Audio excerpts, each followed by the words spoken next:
Hai, kita lanjutkan ya materi berikutnya masih untuk di pertemuan ketiga ini, formula titik tengah. Jadi perhatikan ini adalah suatu sistem koordinat. Kita punya titik ini di sini ya. Let's say posisinya adalah di sini. Ini adalah titik x1, y1. Kemudian kita punya titik lainnya di sini nih yang baru muncul ini. Ini adalah titik x2, y2. Nah, kita mau tahu titik tengah di antara dua titik ini. Nah, langkah pertama adalah tentunya ya hubungkan kedua titik ini. Kemudian titik tengah itu adalah ya titik yang memang berada di tengah-tengah antara titik P dan titik Q ini. Nah, let's say di sini adalah komponen X, didefinisikan titik tengah dari antara dua buah titik pada sistem koordinat kartesius itu adalah suatu titik di mana komponen X-nya atau koordinat X-nya itu adalah X1 ditambah X2 per 2, yaitu nilai X1 yang nilai X di titik ini ditambah nilai X di titik ini, kemudian dibagi 2. Dan koordinat Y untuk titik tengah ini adalah nilai Y di titik ini ditambah nilai Y di titik ini, kemudian dibagi 2. Nah, itulah yang menjadi titik tengah. Jadi, R merupakan titik tengah antara titik P dengan titik Q, yaitu di mana komponen atau koordinat X dan koordinat Y dari titik tengah itu adalah ini, yaitu X1 ditambah X2 bagi 2 untuk koordinat X-nya, kemudian Y1 tambah Y2 bagi 2 untuk koordinat Y-nya. Kita lihat contohnya. Let's say kita punya titik ini adalah titik negatif 3,2 ya. Kemudian kita punya titik ini, yaitu titik 1, negatif 2. Nah, kita mau mencari tahu titik tengah antara kedua titik ini. Nah, titik tengah antara titik A yaitu titik negatif 3,2 dan titik B yaitu titik 1, negatif 2. Nah, titik tengah itu berarti adalah sesuai dengan rumus yang sebelumnya, koordinat X-nya ditambahkan dibagi 2. Jadi negatif 3 tambah 1 bagi 2. Kemudian koordinat Y-nya adalah nilai koordinat Y di sini ditambahkan 2 ditambah negatif 2, ini dia, kemudian dibagi 2. Berikutnya tinggal perhitungan saja, yaitu yang ini adalah negatif 2 bagi 2, sedangkan yang ini 0 bagi 2 atau sama dengan negatif 1,0. Jadi koordinat titik tengah antara dua titik ini itu adalah titik negatif 1,0. Negatif 3 tambah 1 adalah negatif 2, negatif 2 bagi 2 adalah negatif 1. Kemudian koordinat Y-nya adalah 2 tambah negatif 2, yaitu 0, 0 bagi 2 adalah 0. Dengan demikian inilah koordinat titik tengahnya. Kalau digambarkan ini dia, yang berwarna merah ini. Ini adalah yang namanya titik tengah, berarti jarak dari titik A ke titik C ini itu sama dengan jarak dari titik C ke titik B ya. Jadi dari A ke C itu sama dengan C ke B. Begitu definisi titik tengah.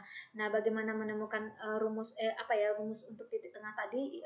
Titik tengah itu ya sebagaimana yang barusan kita sampaikan, koordinat X-nya ditambah bagi 2, kemudian koordinat Y-nya ditambah kemudian dibagi 2. Berikutnya, ini adalah materi terakhir di pertemuan hari ini, yaitu terkait persamaan garis lurus.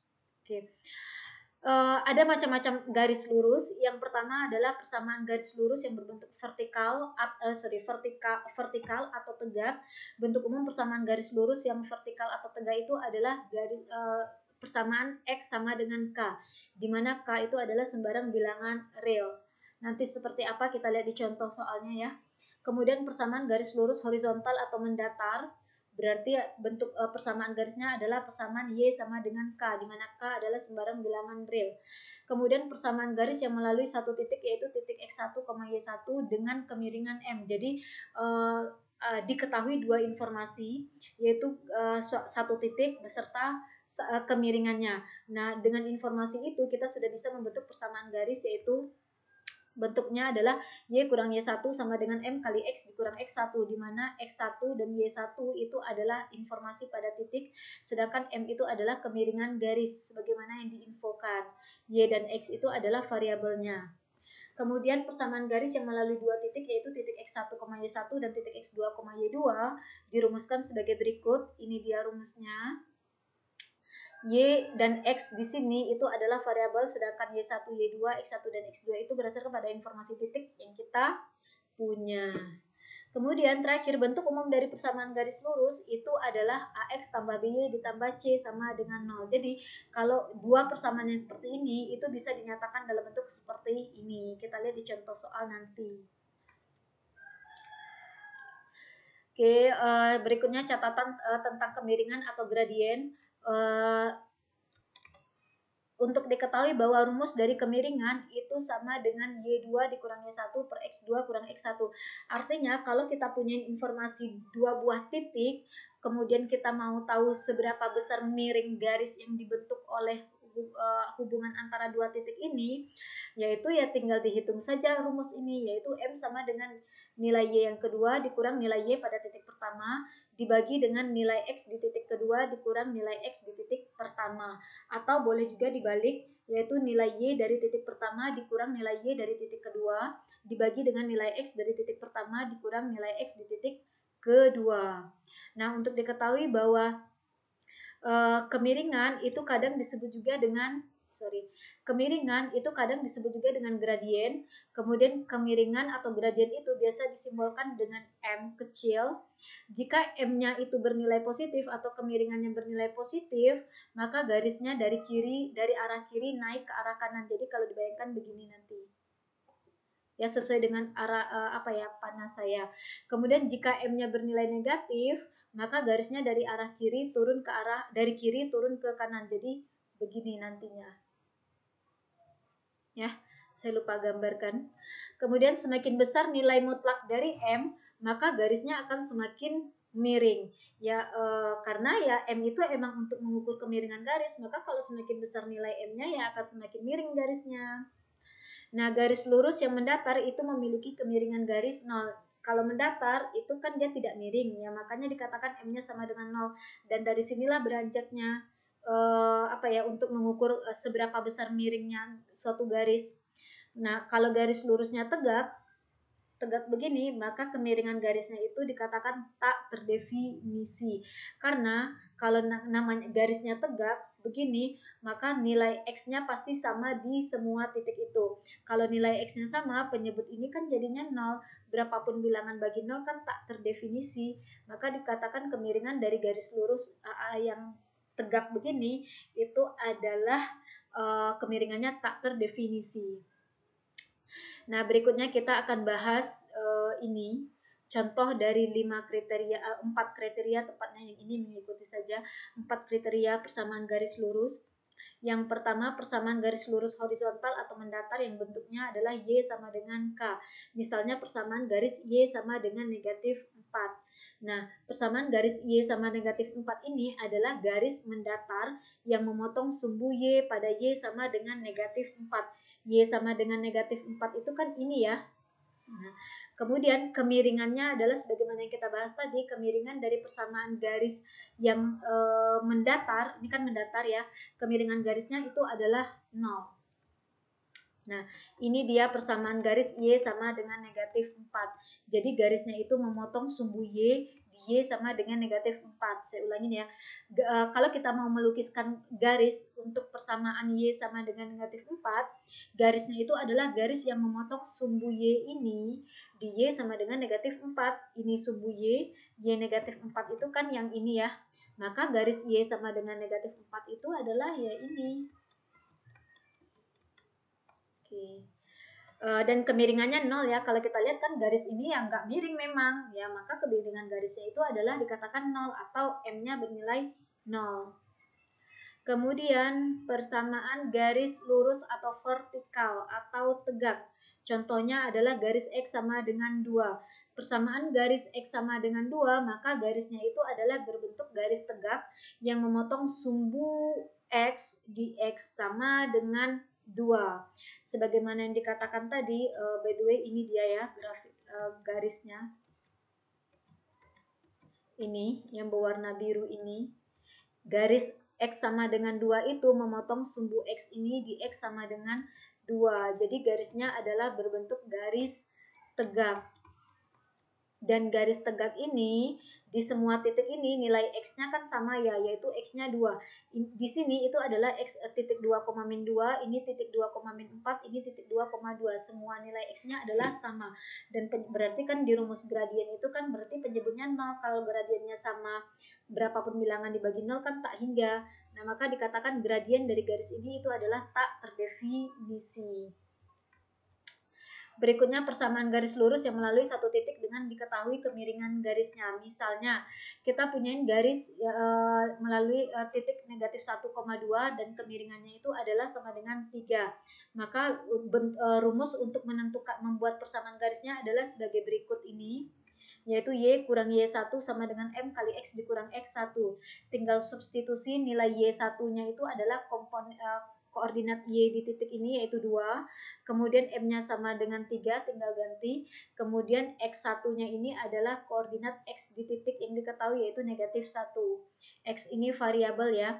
Berikutnya masalah penyederhanaan saja, Y kurang 2 sama dengan 3 kali X dikurang negatif 1 itu sama dengan ini. Kemudian tinggal buka kurungnya sama dengan, jadi Y kurang 2 sama dengan 3X. 3 kali X 3X ditambah 3 kali 1 3 ya. Maka Y sama dengan 3X tambah 3 tambah 2. Kurang 2 di kiri pindah ke kanan jadi tambah 2. Jadi Y sama dengan 3X tambah 5. Atau bisa juga dituliskan dalam bentuk baku persamaan garis, yaitu Y dikurang 3X kurang 5 sama dengan 0. Di sini yang ruas kanan ini kita pindahkan ke ruas kiri. Menjadi Y 3X menjadi kurang 3X tambah 5 menjadi kurang 5. Nah, bagaimana bentuk garisnya? Nah, titik P sama P min 1,2 itu adalah yang ini, yaitu yang berwarna merah ini.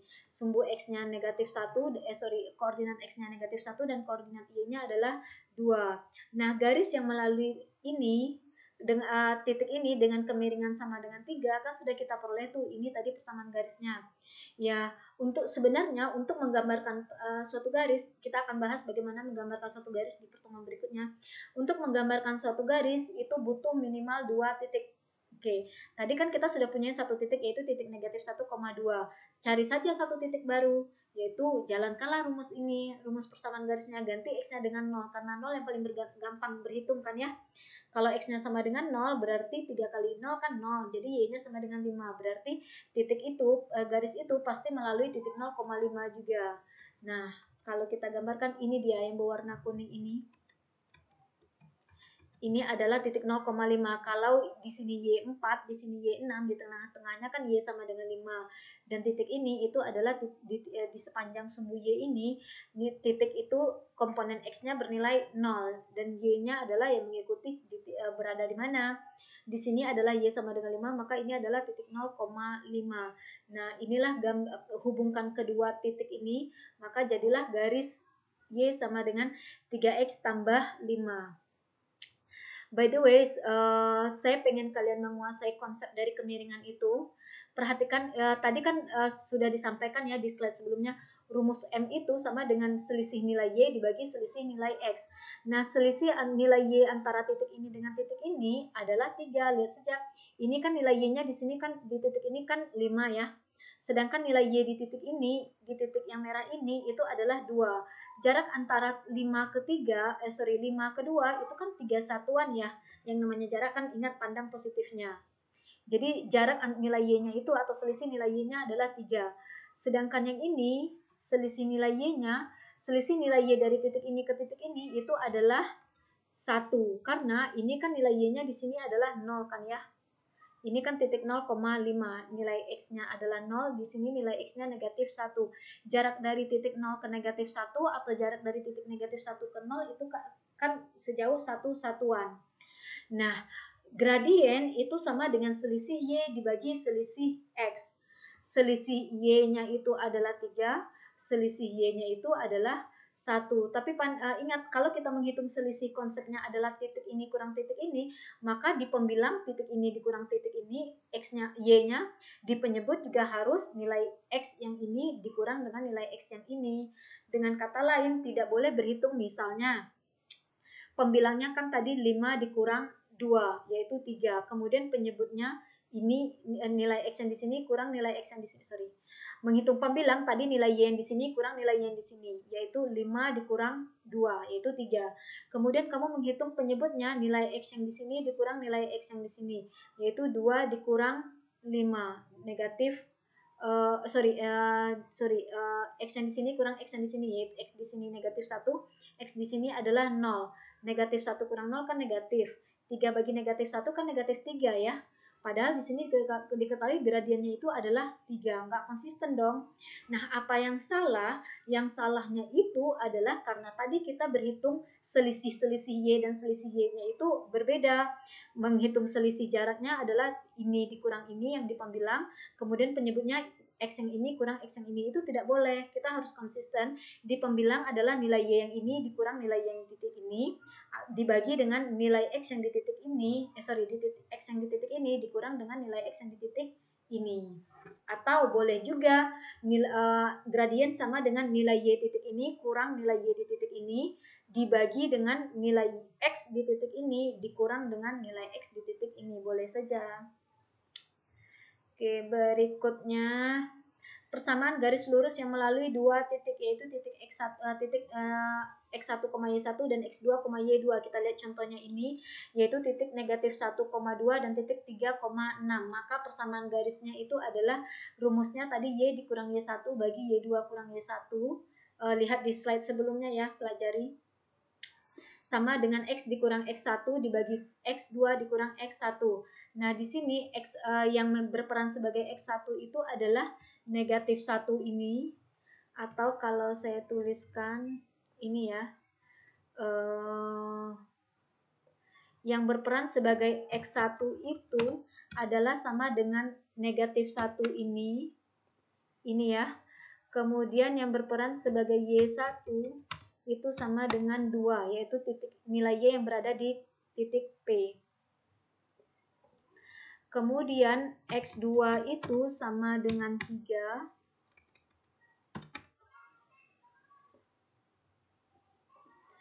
Dan Y2 itu sama dengan 6 ini. Sama dengan 6. Oke, kita lihat. Oke, jadi tadi kan rumusnya, biar nggak bolak-balik, ini ya rumusnya.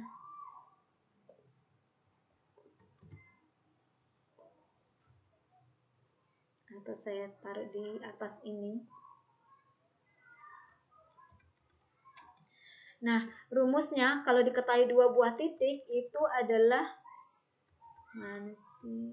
Ini dia rumusnya. Y kurang Y1 per Y2 kurang Y1 sama dengan X kurang X1 bagi X2 kurang X1.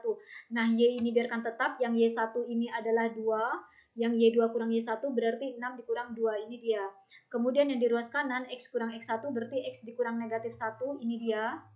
Kemudian di penyebutnya X2 kurang X1, yaitu 3 dikurang negatif 1, ini dia. Maka berikutnya adalah tinggal penyederhanaan saja, Y dikurang 2 dibagi 4 karena 6 kurang 2. Kemudian yang ini X ditambah 1 dibagi 3 kurang negatif 1 adalah 4. Maka kita punya Y kurang 2 sama dengan ini dikali silang, 4 kali X tambah 1 dikali silang, kemudian dibagi dengan 4. Ini masalah proses aritmatika biasa ya. Kalau ada pertanyaan sila diajukan nanti kenapa bisa begini. Ingat, bagi saya tidak ada stupid question dari mahasiswa sejauh mahasiswa itu emang pengen tahu. Oke, berikutnya penyederhanaan. Y kurang 2-nya sama dengan, biar tidak bingung ya, dari sini Y kurang 2 sama dengan, ini kan 4 bagi 4 habis ya atau 1, maka tersisa di ruas kanan adalah X tambah 1. Kemudian biasanya sih persamaan garis dituliskan Y sama dengan, bisa juga, maka kurang 2 pindahkan ke ruas kanan, jadi Y sama dengan X tambah 1 ditambah 2, kurang 2 pindah ke kanan jadi tambah 2 ya, jadi Y sama dengan X tambah 3, atau pindahkan X tambah 3 ini ke ruas kiri menjadi Y dikurang X dikurang 3 sama dengan 0. Nah, secara ilustrasi bagaimana sih gambaran titik yang dihubungkan oleh garis yang digambarkan yang dihubungkan oleh dua titik ini? Ini adalah titik negatif 1,2. Kemudian ini adalah titik ini ya, titik 3,6 ini. Hubungkan kedua titik ini menjadi satu garis lurus, maka itulah dia yang menjadi garis yang dihubungkan oleh dua titik ini. Oke, berikutnya itu menggambarkan menemukan persamaan garis yang melalui dua titik ya. Kemudian ini adalah ilustrasi garis yang melalui dua titik tadi. Oke, berikutnya kemiringan garis yang berbeda-beda. Oh, by the way, saya kembali ke sini ya. Untuk berhitung ini, namanya matematika itu tidak bisa kamu hanya mendengar atau kamu hanya melihat saja. Kamu perlu practice by yourself, lakukan, coba tulis ulang dengan dirimu sendiri kalau memang kamu pengen mengerti ya. Jadi nanti akan hasilnya harusnya ketemu sama seperti yang saya kerjakan ini. Nah, terakhir, kemiringan garis yang berbeda-beda ini adalah untuk membayangkan ke kalian bahwa bagaimana perubahan garis yang semakin lama semakin membesar kemiringannya. Jadi perhatikan yang ini, yang panah saya ini adalah suatu garis yang kemiringannya adalah 0. Kemudian yang ini adalah garis yang kemiringannya setengah. Kemudian ini adalah garis yang kemiringannya adalah 3/2. Kemudian ini adalah garis yang kemiringannya adalah 3. Nah, dilihat semakin besar nilai M-nya itu, maka garisnya semakin miring. Jadi awalnya lurus, kemudian dia miring sedikit, kemudian makin miring ya jarak miring garisnya, kemudian semakin miring kalau dibayangkan dengan garisnya. Jadi garis ini dibanding dengan garis ini, ya garis ini lebih miring dong.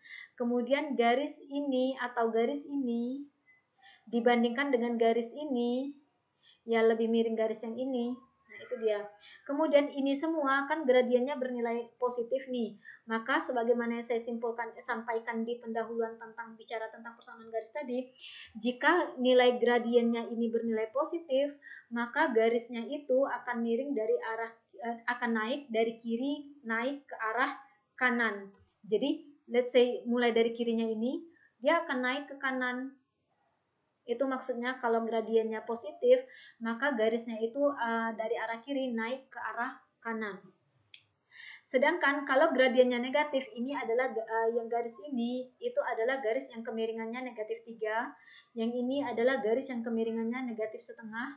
Nah, kalau kita lihat gradien garis ini dan garis ini yang kemiringannya negatif itu bergeraknya dari arah kiri itu bergerak turun ke kanan. Jadi dia turun namanya garis atau kurva nantinya yang akan kita bicarakan, itu kita akan memantaunya pergerakannya itu dari arah kiri ke arah kanan, tidak dari kanan ke kiri ya. Jadi begitu juga di sini dari arah kiri dia akan ke kanan, turun ke kanan. Dari arah kiri turun ke arah kanan karena gradiennya negatif. Begitu juga ini dari titik ini, let's say dari titik ini ke arah kanan itu dia akan menurun, yaitu ya pada kondisi gradiennya bernilai negatif. Jadi itu dia, kalau gradiennya bernilai positif maka dari arah kiri pergerakan garis itu adalah naik ke arah kanan. Sedangkan jika gradien garisnya negatif maka pergerakan garisnya itu adalah dari arah kiri turun ke arah kanan. Jadi ke arah kanannya turun, sedangkan kalau gradiennya positif ke arah kanannya itu naik. Oke, sekian materi hari ini, tolong difahami, lumayan banyak ya kedengaran materinya, namun sebenarnya menurut saya materi yang barusan disampaikan ini itu yang dijelaskan di 2 video ini itu adalah materi yang matematika dasar yang pernah kalian dapat di pendidikan sebelumnya. Cuma mungkin entah kalian lupa atau sebelumnya belum menguasai, diharapkan dengan penjelasan sekarang itu menjadi lebih clear untuk kalian. Dan saya tekankan lagi, belajar matematika jangan pernah hanya mendengar atau hanya melihat saja. Kamu harus praktis sendiri, gerakkan pulpen dan coret-coret itu buku tulisnya supaya pemahamannya lebih dijiwai. Oke, sekian, terima kasih. Jangan lupa jaga kesehatan ya. Sampai ketemu di materi berikutnya.